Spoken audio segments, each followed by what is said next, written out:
এই নামাজ কেন পড়েন?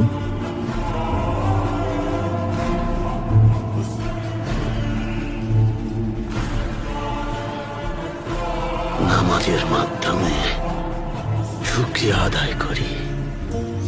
এর মাধ্যমে আল্লাহ তাআলাকে স্মরণ করি, আল্লাহর কাছে ক্ষমা চাই। আমরা ট্যাঙ্গারির কাছে প্রার্থনা করি, মোহাম্মদের কথা বলুন